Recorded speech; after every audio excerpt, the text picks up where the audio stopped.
Hi, this is Christian and welcome to NFLUpdatesExpress, your weekly dose of NFL news, coming your way Week 7 predictions.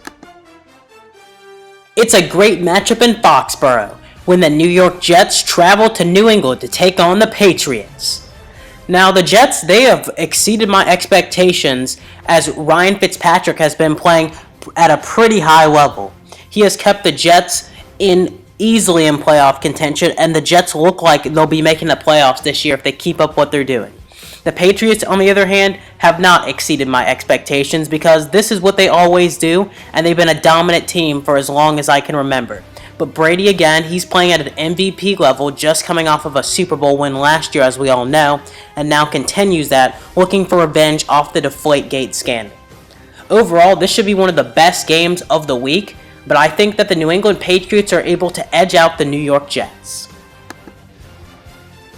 In the next matchup, it's the New Orleans Saints taking on the Indianapolis Colts. Now the Colts, well, they've played good and bad this season. After a rough start, they've rebounded with a couple of wins off division opponents, but the Colts really need to get going, and even though they played pretty well against one of their hated rivals, the New England Patriots, last week, they still didn't get the job done due to a crazy fake punt that went horribly wrong. And now they'll be looking to get back on track against the New Orleans Saints defense that has struggled all year long.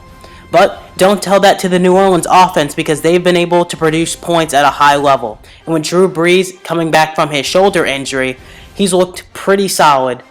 So they'll need their receivers like Willie Snead and also Marcus Colston to come through, and Brandon Cooks really needs to get going and exploit this Colts secondary if they want to win this game. Overall, though, I just can't see New Orleans scoring enough to face against Indianapolis, so I think the Colts take the win. In London, it's the Buffalo Bills taking on the Jacksonville Jaguars. Now the Jaguars, even though the record doesn't show it, I think they've actually been a pretty good team this year with Blake Bortles. His development has really made his game look a lot better than it did last year, that's for sure. And with their offensive weapons, they should be able to compete against the Buffalo Bills defense that is very strong. Though the Bills, well, they've had a lot of injuries, especially on the offensive side of the ball, with their running back Carlos Williams being out, but LaShawn McCoy should be ready to go, so that shouldn't be too much of an issue. But they also have their starting quarterback out, with Tyrod Taylor being out again due to an injury, and now E.J. Manuel will fill in for the second straight week after filling in last week against the Cincinnati Bengals, who are undefeated. Overall in this game, I think it should be one of the best games of the week and a surprise, but I think at the end of the day, the Buffalo Bills hang on for the victory. It's Monday Night Football between the Baltimore Ravens and the Arizona Cardinals. Now the Ravens, well, I don't know what's going on with them. Their defense is struggling, their offense is struggling, and I feel really bad for Steve Smith, this being his last year, and this is probably how it's going to go down with him missing the playoffs and the team being too inept to compete with just about any team in the league. But they can upset Arizona, with Arizona last week losing to the Pittsburgh Steelers with Landry Jones filling in and leading the Steelers to victory over the Cardinals in a surprising upset. But the Cardinals are clearly the better team here, and even though they lost last week with Larry Fitz and Carson Palmer at the helm, this should be a pretty easy task. But don't tell that to Joe Flacco and the Baltimore Ravens. He's still a Super Bowl MVP, and maybe he has one more upset in him this season. Overall, though, I just can't pick the Ravens right now, and I see the Cardinals getting the job done.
player of the week is Detroit Lions quarterback Matthew Stafford.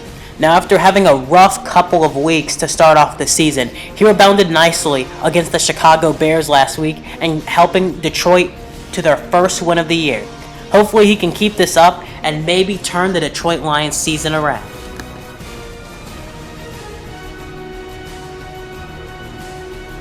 Here's Christian's Crew, a team that I think really deserves Christian's Crew Award this week is the Pittsburgh Steelers. Well, after beating San Diego in a big upset on the last play, they rebounded upsetting the Arizona Cardinals at home. And now I think the Steelers are in pole position to make it to the playoffs with 2 wins with Roethlisberger being out. And I think the Steelers are one of the top teams right now.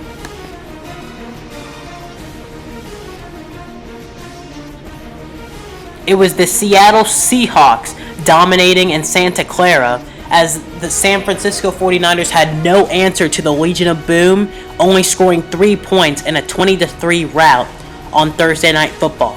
Tyler Lockett made an amazing grab for a touchdown, and the Seattle Seahawks were able to capitalize on that and win the game, 20-3.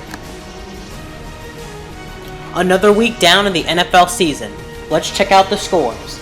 It was the Lions over the Bears in overtime, 37-34. The Panthers over the Seahawks, 27-23. The Saints over the Falcons, 31-21. The Jets over the Redskins, 34-20.